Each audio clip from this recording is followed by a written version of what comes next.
আসসালামু আলাইকুম রহমতুল্লাহ। নতুন জাতীয় বেতন কাঠামো আসছে, ডিসেম্বরেই চূড়ান্ত সুপারিশ। দৈনিক ইত্তেফাক পত্রিকার আজকের সর্বশেষ সংবাদটি আপনাদের সামনে উপস্থাপন করছি। তারা লিখছে যে সরকারি কর্মকর্তা কর্মচারীদের জন্য নতুন জাতীয় বেতন কাঠামো প্রণয়নের উদ্যোগ নিয়েছে অন্তর্বর্তীকালীন সরকার।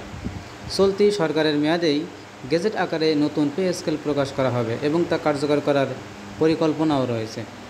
এরই মধ্যে জাতীয় পে কমিশন গঠিত হয়েছে। পে কমিশন আগামী ডিসেম্বরের মধ্যে সরকারের কাছে চূড়ান্ত সুপারিশ জমা দেবে। সব কিছু পরিকল্পনা মাফিক এগোলে আগামী বছরের শুরু থেকেই সরকারি চাকরিজীবীরা নতুন কাঠামোর সুবিধা ভোগ করতে পারবে।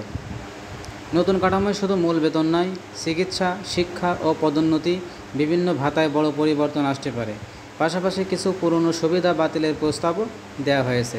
প্রস্তাবিত কাঠামোয় সাকল্য বেতন বা পারিশ্রমিক নামে একটি বিকল্প ব্যবস্থা গ্রহণের প্রস্তাব এসেছে, যেখানে বিদ্যমান ভাতা সহ আর্থিক ও অনার্থিক কোনো বাড়তি সুবিধা থাকবে না। এমন কাঠামো অনেক উন্নত ও উন্নয়নশীল দেশে চালু রয়েছে। এছাড়াও সরকারি কর্মকর্তা বিভিন্ন সভা, সেমিনার ও প্রশিক্ষণে অংশ নিয়ে যে সম্মানে নিচ্ছেন তা বাতিলের প্রস্তাবও কমিশনে জমা রয়েছে। এসব খাতে প্রতি বছর ব্যয় হচ্ছে প্রায় 1000 কোটি টাকা।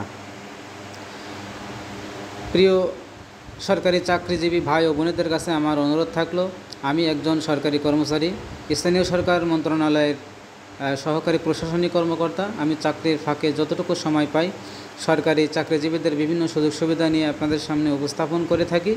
আমার চ্যানেলটি সাবস্ক্রাইব করে আমার পাশে থাকার অনুরোধ করছি।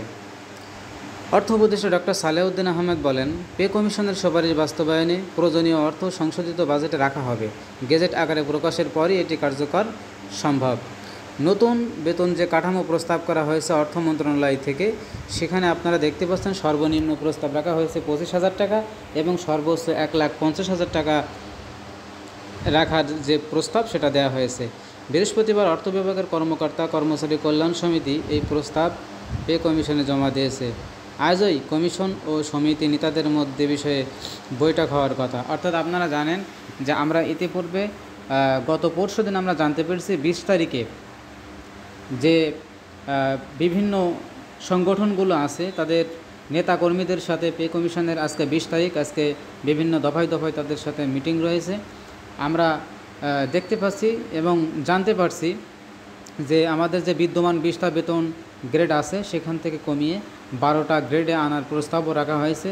তো আমরা একটা জিনিস বলতে পারি, যেহেতু অর্থ মন্ত্রণালয়ের একটা প্রস্তাব সামনে এসেছে, সুতরাং ঠিক এই জাতীয় কিছু একটা সিদ্ধান্ত হতে চলেছে। যেহেতু অর্থ মন্ত্রণালয়ের কর্মকর্তা কর্মচারীদের প্রস্তাব আমরা দেখলাম, সেহেতু তারা জেনে বুঝেই এই প্রস্তাব উপস্থাপন করেছে। তো আমরা আশা রাখি যাই হোক না কেন ইনশাআল্লাহ আমরা ভালো কিছু পেতে যাচ্ছি। সবাই দোয়া করবেন এবং আমার পাশে থাকার অনুরোধ রইল, যেন সরকারি কর্মকর্তা কর্মচারীদের সুযোগ সুবিধা নিয়ে ভালো কোনো সংবাদ আপনাদের সামনে উপস্থাপন করতে পারি।